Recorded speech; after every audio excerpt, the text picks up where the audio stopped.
Hello my beautiful people, welcome back to my channel. तो आज मैं आपके साथ शेयर करने वाली हूँ जो हमने 5 days 5 different colour face mask challenge किया था, उसमें से कौन सा फेस मास्क था जिसने मुझे सबसे ज़्यादा अच्छा ग्लो दिया। तो अगर आपकी स्किन ऑयली है, कॉम्बिनेशन है या फिर ड्राई है तो stay tuned in this video, because मैं आपको ये भी बताऊँगी कि आपको अपनी स्किन टाइप के हिसाब से कौन सा स्किन केयर प्रोडक्ट है जो यूज़ करना चाहिए। बिकॉज नो मैटर आपकी स्किन कैसी भी हो, आपकी स्किन किसी भी प्रोडक्ट पे रिएक्ट कर सकती है, भले वो नेचुरल ही क्यों ना हो। So it is very important to be aware of कौन सा स्किन केयर इंग्रेडिएंट जो नेचुरल भी है उसे हम हमारी स्किन पे यूज़ कर सकते हैं या नहीं। तो जो पहला मास्क था जो मैंने यूज़ किया था वॉज द ग्रीन मास्क, जिसे मैंने बोला था डिटॉक्सिफाइंग मास्क, जिसमें हमने moringa powder and aloe vera gel use किया था। एंड इस मास्क ने मुझे, I would give this mask 5/10 because मुझे ये मास्क ऐसा नहीं लगा कि this was like the mask जिससे मेरी स्किन बहुत ग्लो कर रही है या फिर I saw very difference in it. मुझे बस ऐसा लगा कि मेरी स्किन काफ़ी ज़्यादा फ्रेश फील कर रही थी because of the moringa powder that I no not the moringa powder, the aloe vera gel that we use. And moringa powder was more like a green tea. तो मुझे इतना एज सच ग्लो अगर मुझे कहीं किसी फंक्शन में जाना है तो this won't be the mask that I would use as a glowing mask. ये अच्छा था to give that freshness and थोड़ा सा मूड रिवाइव हो जाता है। तो दिस वॉज 5/10 from my side. And the second mask which we used was the brown mask. तो brown mask में मैंने यूज़ किया था coffee and honey.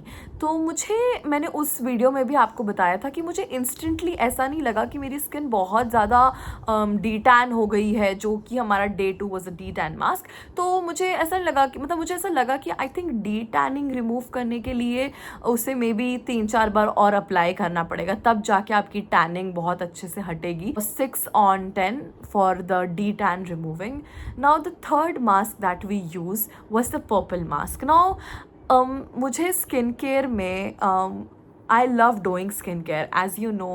So far you know that I love doing skincare. और मुझे natural skincare ingredients में से beetroot is my favorite and I just love beetroot, क्योंकि मुझे ऐसा लगता है कि beetroot एक ऐसा natural ingredient है जिससे हम हमारे face पे पूरा मेकअप कर सकते हैं सिर्फ इस एक beetroot से। मतलब इसका जो एक natural pigmentation है उसकी वजह से आप इसे as a lipstick यूज़ कर सकते हो, as a lip cheek tint use कर सकते हो, आप इसे cheek पे लगा सकते हो, आप इसे आई shadow यूज़ कर सकते हो। मतलब पूरा ही मेकअप एज अ गर्ल, ये जो आजकल बहुत ज़्यादा वायरल है हैशटैग क्लीन गर्ल मेकअप, उसमें मुझे लगता है कि आप ये बीटरूट यूज़ कर लो। इतने महंगे महंगे लिप एंड चीक टिंट्स जो हम लेते रहते हैं उसकी ज़रूरत ही नहीं है, सिर्फ बीटरूट से ही आपका पूरा मेकअप हो जाएगा, टू बी रियली ऑनेस्ट, अगर आप रियली अपने स्किन केयर गेम को अप करना चाहते हो। So talking a lot about beetroot, now you know that I love it. But this one, जिससे टैनिंग भी रिमूव हो जाए, पिंकिश या अच्छा सा नाइस ग्लो आ जाए चेहरे पे, रेडियंस आ जाए चेहरे पे,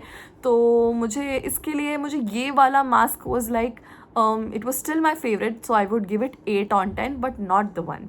तो जो डे 4 पे मास्क था which was the yellow mask, जब मैंने येलो मास्क यूज़ किया जिसको मैंने नेम किया था as a radiance mask, now this mask was really the one which gave me that radiance.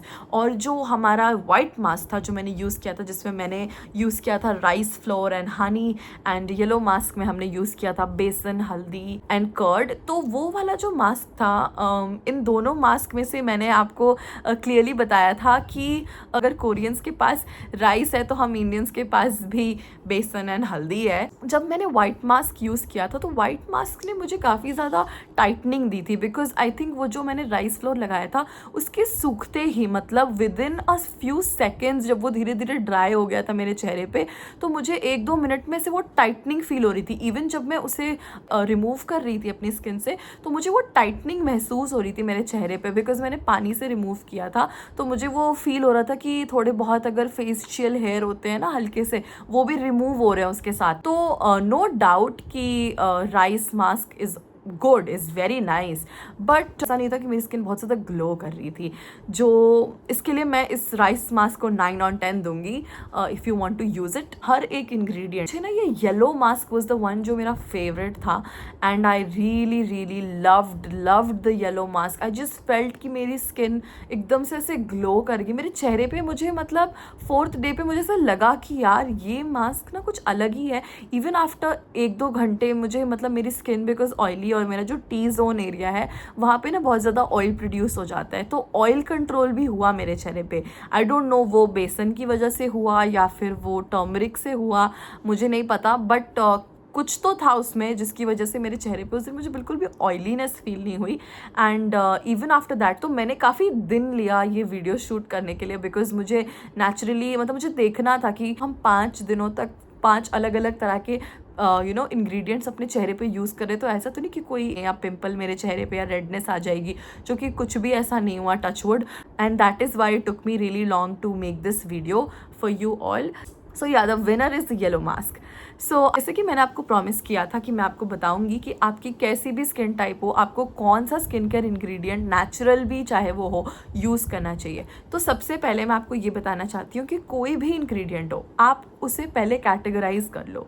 कुछ इंग्रेडिएंट्स जो नेचुरल भी होते हैं वो होते हैं एसिडिक, जो कि हमारे स्किन पे वैसे रिएक्ट कर सकते हैं, जैसे कि आप लेमन हो गया, ठीक है, अगर आप लेमन और बेकिंग सोडा डालोगे तो वो, अगर आपकी स्किन सेंसिटिव है तो आपको समझना पड़ेगा कि आपको सबसे पहले पैच टेस्ट करना है, और आपको वैसे ही प्रोडक्ट्स यूज़ करते हैं जो थोड़े से मॉइस्चराइजिंग है। जैसे कि मैंने आपको बताया हनी, आप यूज़ कर सकते हो राइस, आप यूज़ कर सकते हो बेसन। यू शुड नॉट यूज़ मुल्तानी मिट्टी, बिकॉज मुल्तानी मिट्टी जो है वो बहुत ज़्यादा स्ट्रॉन्ग होता है, आपके चेहरे पे ना वो रिएक्ट कर सकता है, आपको रेडनेस हो सकती है, आपको इचिंग हो सकती है, आपको वो यूज़ नहीं करना चाहिए। आपको सैंडलवुड ऐसे प्रोडक्ट्स यूज़ करने चाहिए अगर आपकी स्किन सेंसिटिव है तो।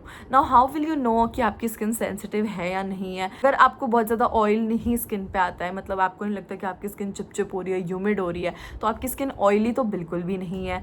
अगर आपको ऐसा भी फील नहीं होता कि आपकी स्किन मतलब रूखी है, बहुत ज़्यादा ड्राई हो रही है, होठ बहुत ज़्यादा चैपी है, तो आपकी स्किन ड्राई तो नहीं है। नाउ अगर इन दोनों का कॉम्बिनेशन है कि थोड़ी बहुत ऑयली है, थोड़ी सी ड्राई है, तो आपकी कॉम्बिनेशन स्किन हो सकती है।